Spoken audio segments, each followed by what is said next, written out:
Now getting more into the 1800s, Truman Henry Safford, he was a prodigy. So he was completely normal, but he had abilities beyond what you should be able to have when you're untrained. That's what a typical prodigy is.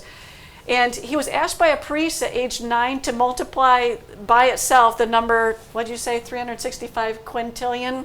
365 trillion, and then like this. It's 365, 6 sets of them. Multiply that number by itself, and what do you get? And within less than a minute, he came up with the correct answer, and I'm not going to attempt that. I don't even know how many sets of numbers there are there, but he developed a new method for calculating moon rising and setting that took a fourth of the time of what they were doing currently during that time period, and he became the second director of the Hopkins Observatory. So you can look him up. My favorite is Shakuntala Devi. She was born in 1929 in India, and her trapeze artist father would amaze crowds with her at age 6 years old, because he realized very quickly that she was calculating way beyond what she should be able to.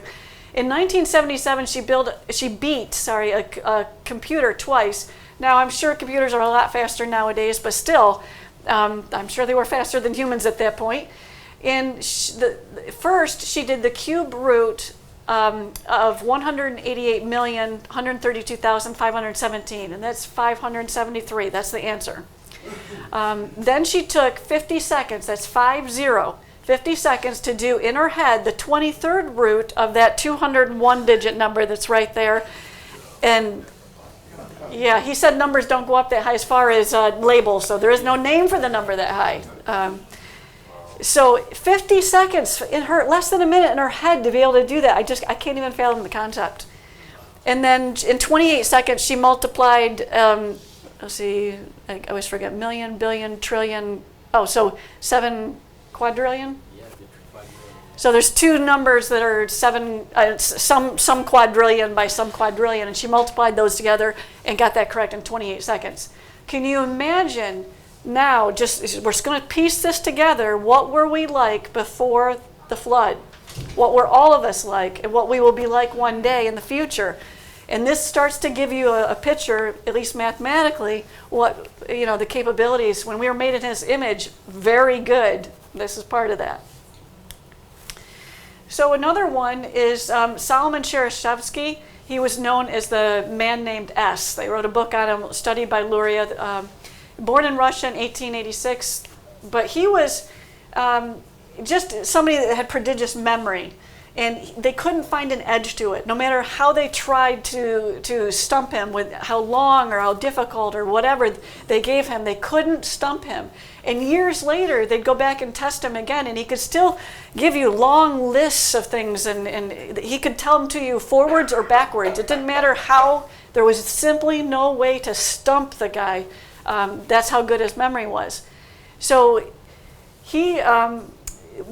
my favorite story regarding him was the first time he realized he was different than other people was when he was working at a newspaper, and he got in trouble for not taking notes during, when the boss was talking, and he was puzzled, and he didn't know why the guy was making such a big deal out of it, and he repeated back the entire presentation, the entire lecture to his boss, and his boss's jaw dropped, and it was the first time that they realized his abilities were so unusual, and again, first time he realized he wasn't like other people.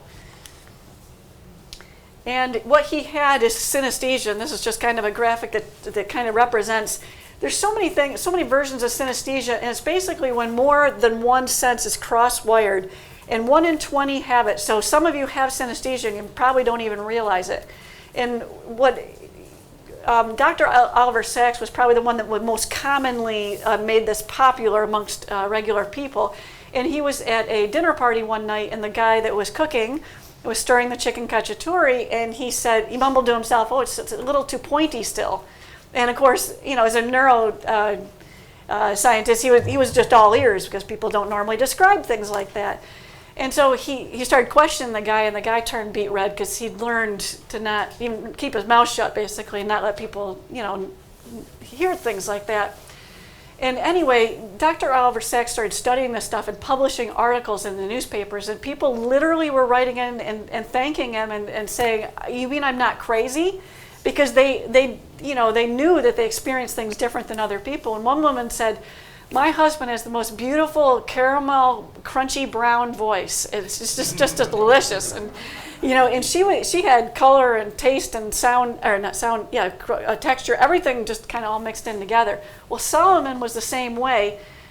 He had all 5 of them mixed together, and it made life a little bit difficult for him because he would get very sidetracked. I mean, you could be telling him a story, and he'd be like, he's so wrapped up in. I mean, you say the word donkey, and he's seeing and feeling and smelling a donkey, and I mean, it was very intense. His world was just very visually and sensorially intense. So anyway, but that also helped him to remember things. He literally would set things, like he said, if I tried to memorize something, I would have this little pretend city, and I would plant things in the city. So if you gave me a list of words, I would put one word here, and it was next to a certain color or a certain shape, or he had a method to how he would do things.